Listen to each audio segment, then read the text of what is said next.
नमस्कार, शाम के 7 बजने को है। देश के सबसे विश्वसनीय और नंबर 1 शो शंखनाद में आप सभी का स्वागत है। मैं हूं आपके साथ चित्रा त्रिपाठी। तालिबान ने अफगानिस्तान में कोहराम मचा रखा है। महिलाओं पर अत्याचार हो या फिर आम जनता पर जुल्म, हर रोज रोंगटे खड़े कर देने वाली तस्वीरें लगातार सामने आती हैं। लेकिन इसके बावजूद हिंदुस्तान की सियासत ऐसी है कि यहां कई लोगों का तालिबान को लेकर दर्द समय समय पर झलक रहा है। कहीं पाकिस्तान के समर्थन में नारे लगते हैं तो कहीं शायर के तालिबानी सुर सुनाई देने लगते हैं। देश विरोधी जुबान बोलने वाले ना जाने कितने तालिबान अब भारत में दिखाई दे रही हैं। इसकी तस्वीरें आपको दिखाएंगे और शंखनाद की शुरुआत महबूबा मुफ्ती के साथ कर लेते हैं, जो कि कश्मीर में अब तालिबानी राग अलाप रही हैं। लोकतंत्र को तालिबान के अंदाज में चुनौती दे रही हैं। यह रिपोर्ट देखिए।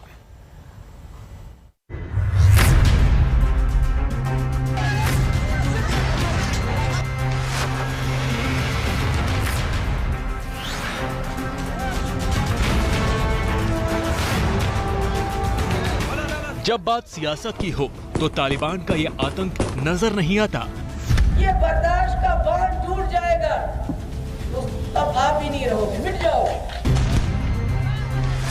जब बात सत्ता की हो तो दहशतगर्दी की ये तस्वीरें आंखों में पर्दा डाल देती हैं।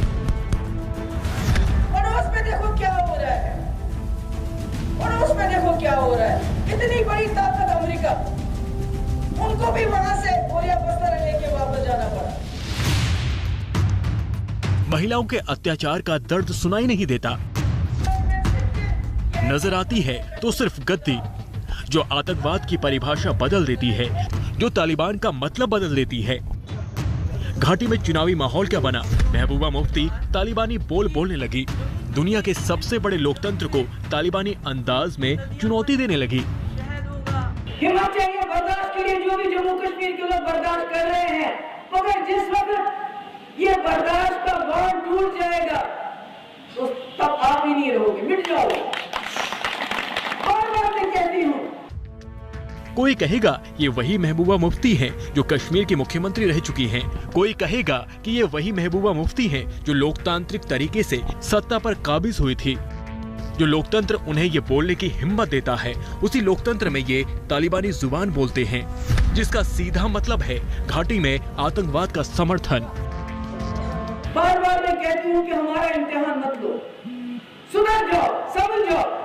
पड़ोस में देखो क्या हो रहा है, पड़ोस में देखो क्या हो रहा है। इतनी बड़ी ताकत अमेरिका, उनको भी वहां से बोरिया बस्तर लेके वापस जाना पड़ा। और आपको मौका है अभी भी।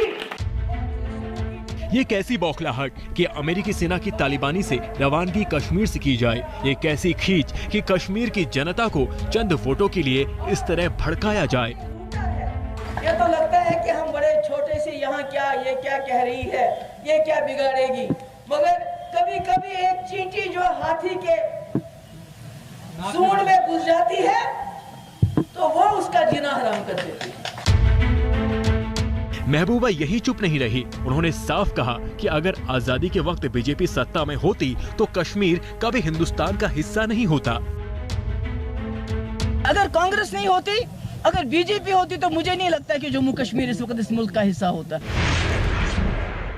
महबूबा शायद भूल गई कि कश्मीर भारत का अभिन्न अंग है और देश वहां आतंकवाद किसी भी कीमत पर बर्दाश्त नहीं करेगा।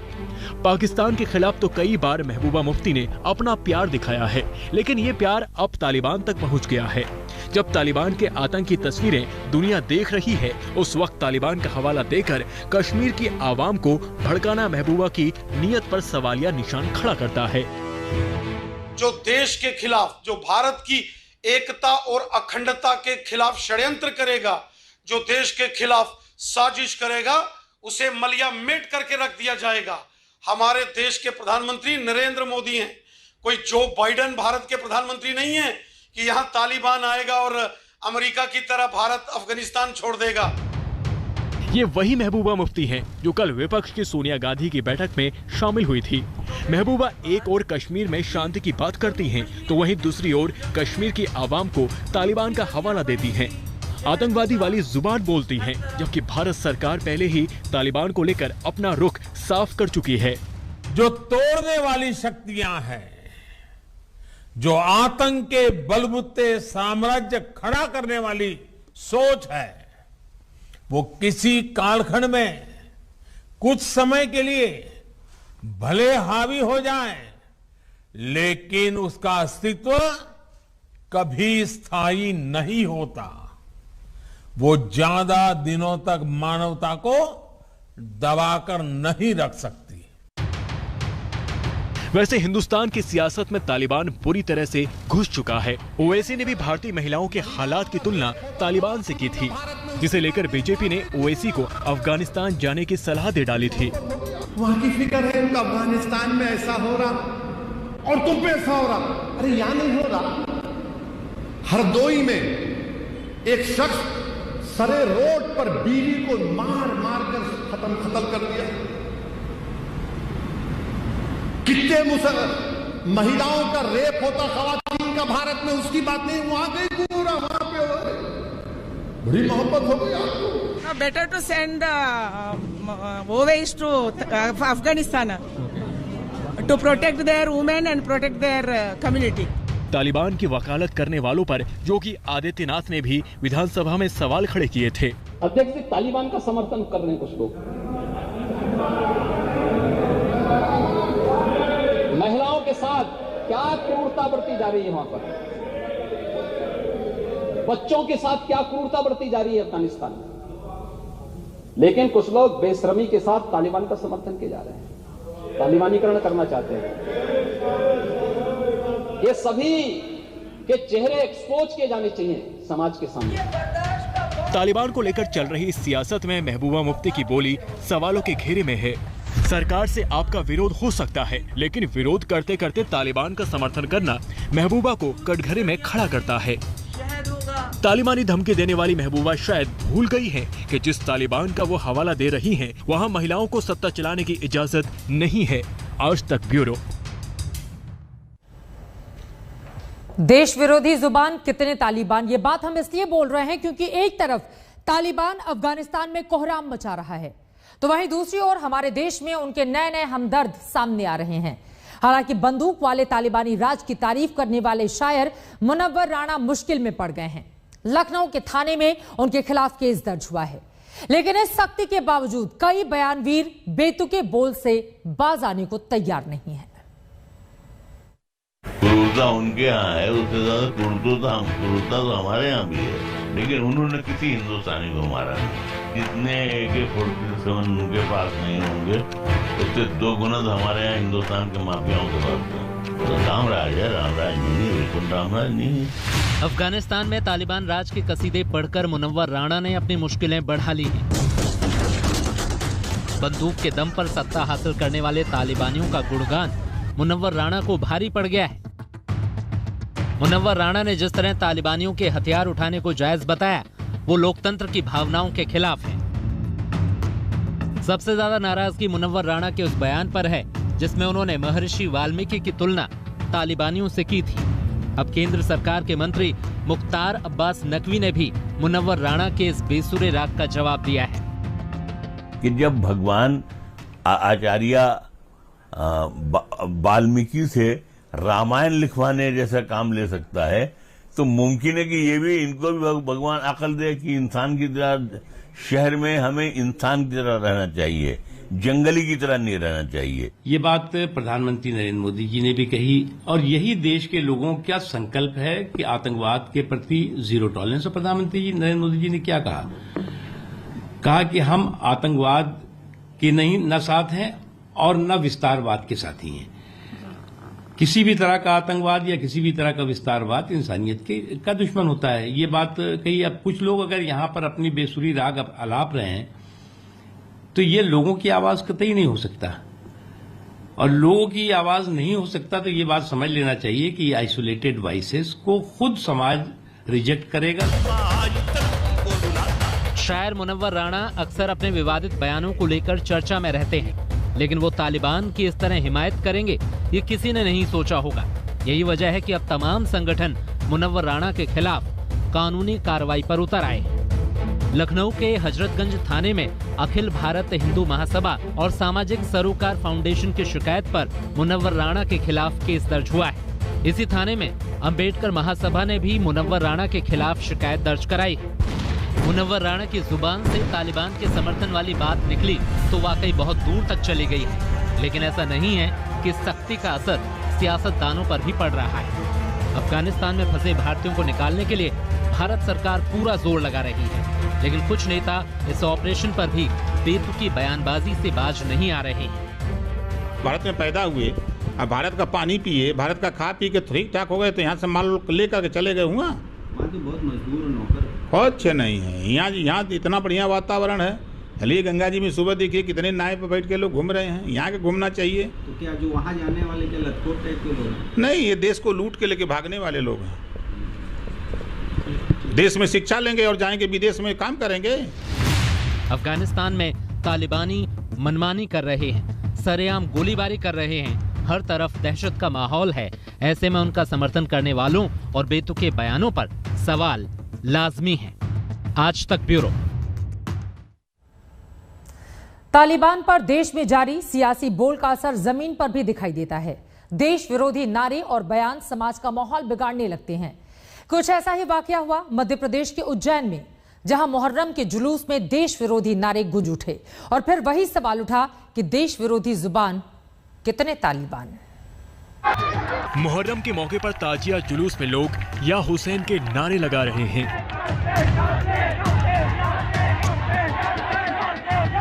जुलूस में शामिल हर शख्स हुसैन की शहादत को याद कर रहा है, लेकिन या हुसैन के नारे के शोर के बीच ऐसी गूंज उठी कि जुलूस में शामिल कुछ लोग सवाल के घेरे में आ गए।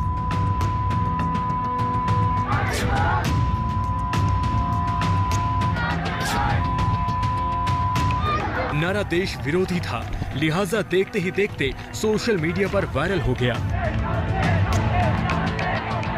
अफगानिस्तान के हालात के बीच दावा किया जाने लगा कि मुहर्रम के जुलूस में ये नारे तालिबान के समर्थन में लगाए गए हैं। हालांकि पुलिस ने साफ कर दिया है कि उज्जैन के खारा कुआं इलाके में लगे इन नारों का तालिबान से कोई कनेक्शन नहीं है। जीवा जयंती थाना के क्षेत्र में लगभग कल 10 बजे के आसपास का एक घटनाक्रम है जिसमें भारत विरोधी नारे की जानकारी आई थी। हम लोग उसको पूरा क्या कहते हैं कल ही केस रजिस्टर किया है और अभी जब तो हम लोगों ने जिनको चिन्हित किया है उनके साथ में और 4 लोगों की अभी हम गिरफ्तारी कर चुके हैं। हमारा उसका पूरा जो वीडियो फुटेज है और बाकी सब जो डिटेल्स एविडेंस है उनका एनालिसिस चल रहा है। इसमें जो भी लोग होंगे जिनके द्वारा इस तरह की गतिविधियां की उनके विरुद्ध सख्त कार्रवाई की जाएगी। बताया जा रहा है कि कोरोना के पाबंदियों के चलते मुहर्रम के जुलूस की इजाजत नहीं थी। बावजूद इसके कुछ युवक मुहर्रम का घोड़ा निकालने की जिद पर अड़े थे और इन्हीं युवकों की ओर से देश विरोधी नारेबाजी की गई।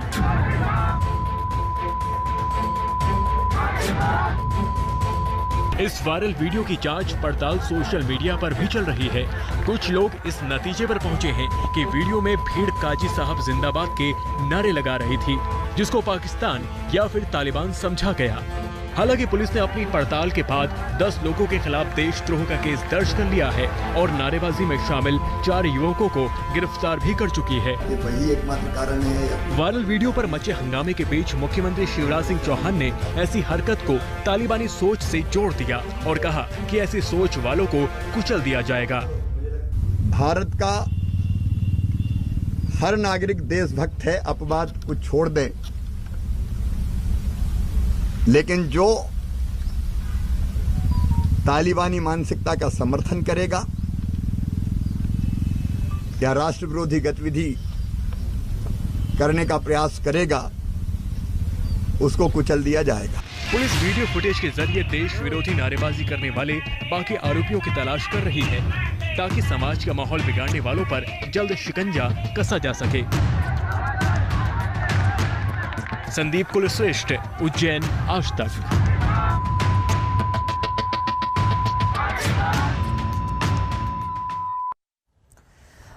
उधर पूरा अफगानिस्तान तालिबान के आतंक की गिरफ्त में है। तालिबान के बोल कुछ और हैं और करनी उसकी कुछ और है। एक तरफ तो तालिबान माफिया और शांति की बातें कर रहा है, तो वहीं दूसरी तरफ हक्कानी नेटवर्क को काबुल की कमान देकर उसने बता दिया कि वो बदल नहीं सकता। और तालिबान के इस कदम से पाकिस्तान के आतंक वाले प्लान का भी पर्दाफाश हो गया है। अफगानिस्तान की धरती पर खूनी खेल खेलने वाले तालिबान का असल चेहरा दुनिया के सामने आता जा रहा है। बंदूक की जोर पर सत्ता हथियाने के बाद तालिबान ने आम लोगों पर गोलियां बरसानी शुरू कर दी हैं। और अब तालिबानियों ने एक ऐसा कदम उठाया है जिससे उनके खुखार चेहरे और अफगान फतेह के पीछे पाकिस्तान के पूरे प्लान का पर्दाफाश हो गया है। हाथों में हथियार थामे और काबुल की सड़क पर सरेआम घूमता ये मोस्ट वांटेड आतंकी खलील हक्कानी है। इस आतंकी का संगठन पाकिस्तान की पनाह में पनपता है और इसके सिर पर अमेरिका ने $5 मिलियन यानी करीब 37 करोड़ 15 लाख रुपए का इनाम घोषित कर रखा है। खबर है कि अफगानिस्तान के शहर शहर में विद्रोह के बीच तालिबान ने काबुल की सुरक्षा का जिम्मा खलील हक्कानी को सौंप दिया है। तालिबान की इस हरकत से पाकिस्तान के अफगान वाले चेहरे का पर्दाफाश हो गया है। तालिबान कह रहा है कि वो बदला हुआ है, लेकिन हकीकत कुछ और ही है। पिछले 5 दिनों में उसकी क्रूरता, उसकी हवानियत, उसकी बर्बरता सामने नजर आई है। साफ तौर पर नजर आता है कि तालिबान 10 और 20 में किसी प्रकार का कोई अंतर नहीं है। अभी तालिबान ने अफगानिस्तान में खास करके काबुल की सुरक्षा जो है हक्कानी को सौंप दी है। हक्कानी जो है एक जबरदस्त खूंखार आतंकी है जिसको लगभग 20 साल से कोयटा शोरा में अमेरिकन से पाकिस्तान ने बचा के रखा है। इसके वहां आ जाने से साफ तौर पर नजर आता है कि क्रूरता, बर्बरता और हवानियत जो है और बड़े पैमाने पर बढ़ेगी, ना कि कम होगी। हक्कानी का मतलब है हत्या, सर कलम करना, हाथ पैर काटना, हमला करना, सुसाइड अटैक और अपहरण। तालिबान सरकार बनाने की तैयारी में जुटा है, लेकिन जिस तरह से आजादी की चिंगारी उठ रही है उससे तालिबान तिलमिलाया हुआ है। पंजशीर घाटी में नॉर्थ एलायंस ललकार रहा है तो शहर शहर विद्रोह की आवाजें भी उठ रही हैं। तो क्या इसी बौखलाहट का नतीजा है हक्कानी नेटवर्क? हक्कानी नेटवर्क के हवाले काबुल सौंपने का मतलब है कि फिर से खौफ का माहौल बनाना, फिर से लोगों के दिलों में डर बिठाना।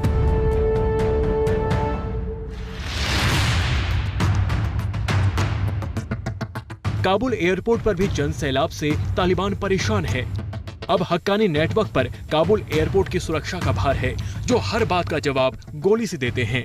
इस फैसले से तालिबान ने उस वादे को भी तोड़ दिया जो दोहा की बातचीत में अमेरिका से किया था। दोहा की बैठक में तालिबान ने भरोसा दिया था कि आतंकवादियों को अपनी जमीन पर पनपने नहीं देगा। अब सभी को ये डर सता रहा है कि कहीं अलकायदा फिर से अफगानिस्तान में पैर न जमा ले। खूंखार हक्कानी नेटवर्क को जलालुद्दीन हक्कानी ने बनाया। ये पाकिस्तान और अफगानिस्तान सीमा पर तालिबान के ठिकानों को सुरक्षा देता था। जलालुद्दीन के बाद उनका बेटा सिराजुद्दीन हक्कानी के हाथों में कमान है, जिसे अमेरिका ने मोस्ट वांटेड घोषित कर रखा है। हक्कानी नेटवर्क पर अमेरिका ने $50 लाख का इनाम भी रखा है। हक्कानी का पाकिस्तान कनेक्शन भी है। वजीरिस्तान में उसके ट्रेनिंग कैंप हैं। अलकायदा से भी इसके करीबी रिश्ते हैं। हक्कानी नेटवर्क का इतिहास भी खौफनाक रहा है। 2008 में हक्कानी नेटवर्क ने काबुल के सेरेना होटल पर हमला किया, तो 2012 में खोस्ता के अमेरिकी ठिकानों को निशाना बनाया। 2017 में काबुल के जर्मन दूतावास के पास ट्रक बम से हमला किया। हक्कानी नेटवर्क ने कभी पूर्व राष्ट्रपति हामिद करजई पर भी हमले की कोशिश की थी। अब उन्हीं के साथ काबुल की सुरक्षा को लेकर बैठक हुई। आज तक ब्यूरो।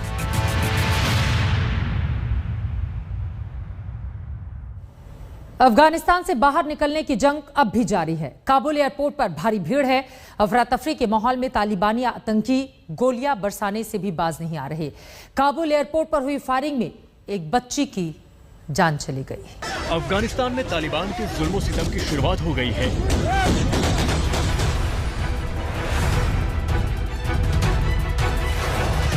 तालिबानी जुल्म के खौफ को काबुल एयरपोर्ट पर मौजूद हर शख्स के चेहरे पर साफ देखा जा रहा है। पूरे एयरपोर्ट पर हजारों की तादाद में लोग जमा हैं और हर ओर बदहवासी और अफरा तफरी का आलम है।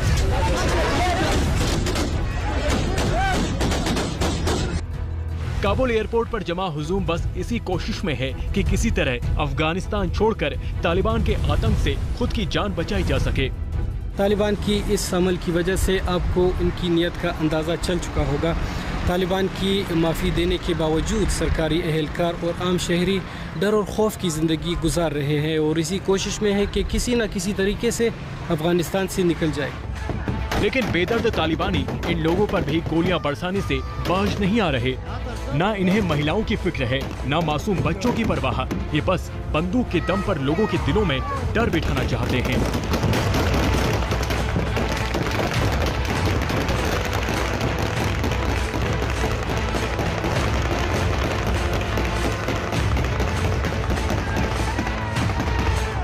इसी अफरा तफरी के बीच काबुल एयरपोर्ट पर चली गोली ने एक बच्ची की जान ले ली। काबुल एयरपोर्ट पर डर और दहशत के आलम के बीच कई भारतीय भी फंसे हैं। काबुल की बख्तार यूनिवर्सिटी में पढ़ाने वाले भारतीय प्रोफेसर मोहम्मद आसिफ शाह भी बाहर निकलने के लिए गुहार लगा रहे हैं। रात 12 बजे स्थानीय ठेकेदार 280 भारतीयों के साथ उन्हें काबुल एयरपोर्ट पर छोड़ गए, लेकिन अब आगे का सफर कैसे तय होगा ये उन्हें सूझ नहीं रहा। Hamid Karzai International Airport. We have been here from we can say midnight, 12 o'clock. We reached here and we have no any official in contact who will allow us or make it possible that we can enter the airport. Nobody inside the airport that who can take us inside the airport. We are 280 people stranded here outside and the heavy firing is going on. Professor Mohammad Asif मौके का भी हाल बता रहे हैं। जिस वक्त वो Kabul airport की बदहाली का आलम बयां कर रहे हैं, उस वीडियो में गोलियों की तड़तड़ाहट भी साफ सुनी जा सकती है। शाम के 7:30 बजने को है। शंखनाद में एक बार फिर से आप सभी का स्वागत है। मैं हूं आपके साथ चित्रा त्रिपाठी। अब बात मौसम की मार की, जिसने मैदान से लेकर पहाड़ तक कोहराम मचा रखा है। मॉनसून की दहाड़ के आगे पहाड़ दरक रहे हैं तो नदियां खूंखार हो चुकी हैं। आपको दिखाएंगे अलग अलग शहरों में आसमान से बरस रही आफत की तस्वीरें और वहां का हाल। लेकिन शंखनाद की शुरुआत दिल्ली में पिछली रात से रुक रुक कर हो रही बारिश के साथ करते हैं, जिससे दिल्ली को बना दिया है दरिया। कई इलाकों में जलजमाव की तस्वीरें सामने आई हैं तो कई इलाकों में अभी भी गाड़ियों की लंबी कतार देखी जा सकती है। ये देश की राजधानी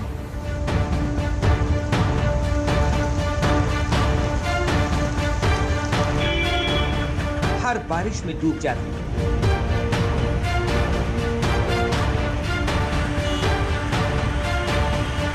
दावे डूब जाते हैं,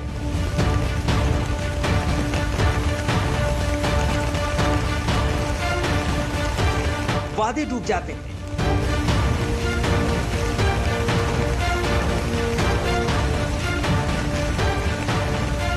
इंतजाम डूब जाते हैं,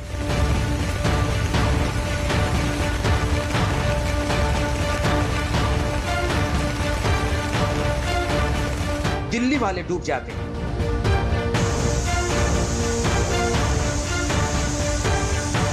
क्या आईटीओ, क्या धौला कुआं, क्या साउथ दिल्ली, क्या पुरानी दिल्ली।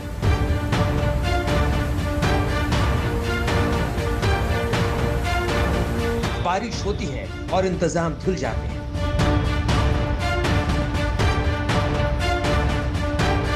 नजर आती है तो सड़कों पर लगी गाड़ियों की लंबी कतारें।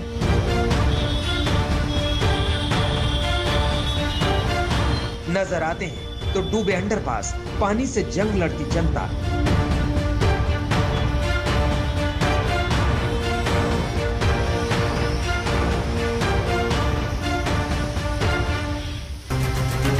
ये वही दिल्ली है जो कल तक गर्मी को लेकर शिकायत कर रही थी, लेकिन चंद घंटों की बारिश से दिल्ली जैसे दरिया बन गई और आपको जाना है तो डूब कर ही जाना है।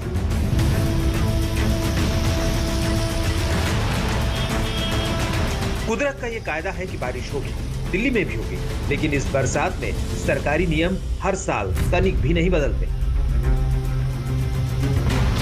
सरकारी कायदे तो जैसे इस बारिश में हर साल डूबते हैं, बह जाते हैं, लेकिन हालात नहीं बदलते। अब आपको दिखाते हैं वो इलाके जो हर बार हर बारिश में डूबते हैं, लेकिन सरकार के पास यहाँ के लिए जैसे कोई योजना नहीं।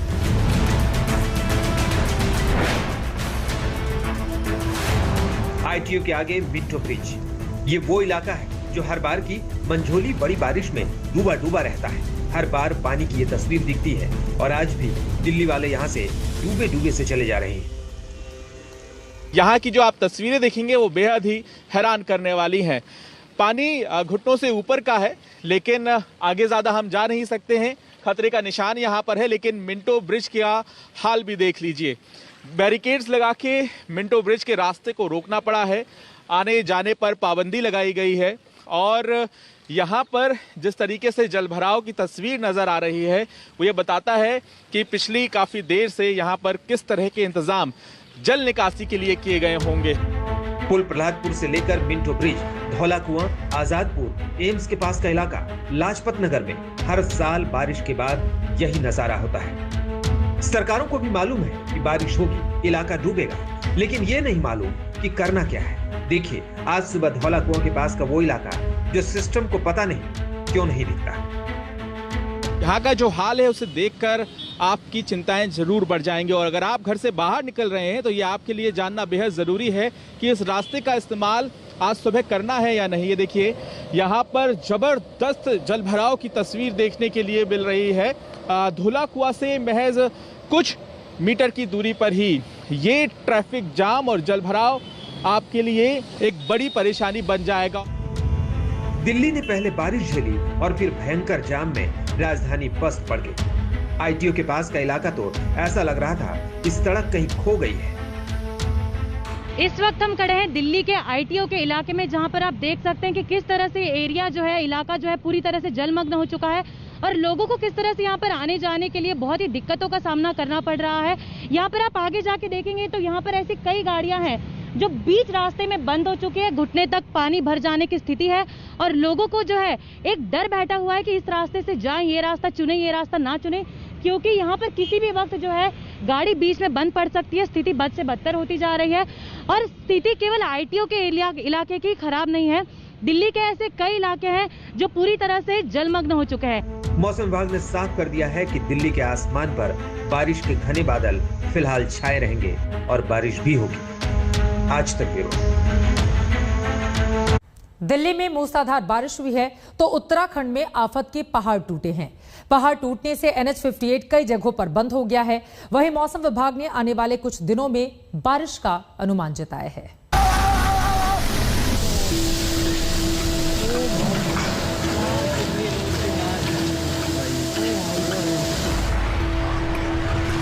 उत्तराखंड में फिर आफत बरसी है।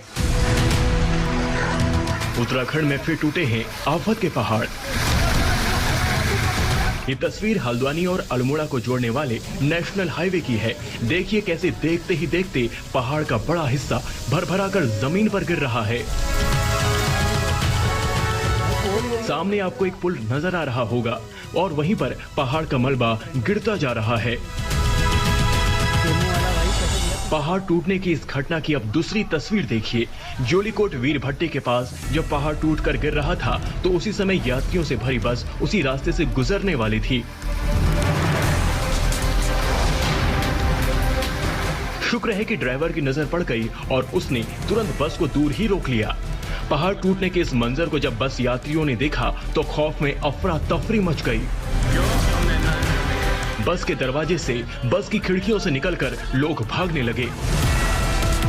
तस्वीर देखिए किस तरह बस की खिड़की से निकलकर ये यात्री भाग रहा है। इन तस्वीरों ने किन्नौर लैंडस्लाइड की खौफनाक यादों को ताजा कर दिया है। यहाँ पुल तो सुरक्षित रहा, लेकिन किन्नौर में पहाड़ की चट्टान गिरने से पुल टूट गया। अब हम आपको उत्तराखंड के देवप्रयाग की तस्वीर दिखाते हैं। यहाँ ऋषिकेश बद्रीनाथ राष्ट्रीय राजमार्ग 58 पर तोतापानी के पास भूस्खलन हुआ है। पहाड़ टूटने की इस तस्वीर को फिर से देखिए। पहाड़ से छोटी बड़ी चट्टानें गिरने से तोतापानी के पास रास्ता बंद हो गया। टिहरी जिले के अधिकांश हिस्सों में गुरुवार देर रात से मूसलाधार बारिश जारी रही। भारी बारिश के चलते ऋषिकेश बद्रीनाथ राष्ट्रीय राजमार्ग NH 58 पर तोता घाटी के पास भारी भूस्खलन से बंद हो गया। ऋषिकेश बद्रीनाथ राष्ट्रीय राजमार्ग पर कल दोनों ओर गाड़ियों की लंबी कतारें लगी रही। पहाड़ टूटने की घटना NH 58 पर शिव मूर्ति के पास भी हुई है। शिव मूर्ति के ठीक सामने जो देख रहे हैं आप, यहाँ पे भी काफी मलबा आ गया और बोल्डर गिर रहे हैं और साकणीधार एवं सौड़पानी और तोता घाटी के बीच में भी जो है अभी मलबा आ गया है। 4 तस्वीरें टेलीविजन स्क्रीन पर हैं। ये चारों तस्वीर उत्तराखंड की हैं। तस्वीरें देखिए किस तरह मजबूत पहाड़ रेत के मलबे की तरह भर-भरा कर गिर रहा है। पहाड़ टूटने का खौफनाक मंजर देखकर लोग खौफ में भाग रहे हैं। पहाड़ टूटने से उत्तराखंड में कई जगह एनएच बंद हो गया है। कुल मिलाकर पर्यटकों के लिए आकर्षण का केंद्र पहाड़ मानसूनी मौसम में आफत का सबब बन गया है। आज तक ब्यूरो। मॉनसून के कहर के आगे पहाड़ सरेंडर कर रहे हैं, तो वहीं मैदानी इलाकों में नदियां खूंखार हो चुकी हैं। रिहायशी इलाके टापू जैसे नजर आ रहे हैं। सबसे बुरा हाल नदियों के किनारे बने घाटों का है, जो गायब से हो गए हैं। पहाड़ से लेकर मैदान तक कुदरत का कहर जारी है। कहीं भारी बारिश ने शहरों को लबालब पानी से भर दिया है, तो कहीं नदियां गांवों को टापू में तब्दील कर रही हैं। उज्जैन में शिप्रा नदी का कहर देखिए। पिछले 2 दिन से लगातार हो रही बारिश के चलते शिप्रा नदी उफान पर है और यहाँ के घाट और घाटों पर बने मंदिर पानी पानी हो गए हैं। सुबह शिप्रा का जलस्तर अचानक बढ़ गया। वहां मौजूद छोटे पुल पर भी पानी भर गया है, जिसके बाद आवाजाही बंद कर दी गई। हालात को देखते हुए प्रशासन अलर्ट पर है। श्रद्धालुओं से नदी पर न आने की अपील की गई है। सभी घाट जलमग्न होने की वजह से राणा जी की छतरी से पूजा पाठ करवाया जा रहा है। पूजन पाठ आज यहाँ राणा जी की छतरी में यहाँ पर ऊपर पूजन पाठ करा रहे हैं और यात्रियों से निवेदन किया है कि आज नदी में बाढ़ के कारण यहाँ पर यात्रियों को आने जाने में लोग उन्होंने रोक लगा रखी है। बनारस के घाट का हाल भी देखिए। गंगा नदी ने घाटों से किनारा किया तो सीढ़ियां दलदल जैसी नजर आने लगी। ये वही घाट है जहां गंगा आरती में हजारों की भीड़ उमड़ती है। ये वही घाट है जहां दुनिया भर से श्रद्धालु गंगा स्नान करने आते हैं। अब इस दलदल को एक बार फिर घाटों में तब्दील करने का काम चल रहा है। नगर निगम वाराणसी के द्वारा लगातार 24 घंटे 24/7 के हिसाब से हमने अपने सफाई कर्मियों की ड्यूटी विभिन्न क्षेत्रों में लगाई हुई जो बाढ़ ग्रसित हैं। हम लोगों ने एक कंपनी अनुबंधित कर रखी है शासन स्तर पे, विशाल प्रोटेक्शन के नाम से। उनके द्वारा गंगा घाटों पर सफाई का कार्य किया जा रहा है। ये देखिए गाजियाबाद की सड़कों का जादू। पानी के अंदर से बाइक बाहर निकल रही है। गाजियाबाद के बेहद पौष इलाके इंदिरापुरम के अहिंसा खंड 2 में इस सड़क का हाल आप साफ तौर पर देखिए। यह पता ही नहीं लगेगा कि सड़क है या गड्ढा या फिर गड्ढे में सड़क है। समझ लीजिए 5-6 महीनों से ज़्यादा हो गया इसको ऐसे होते हुए।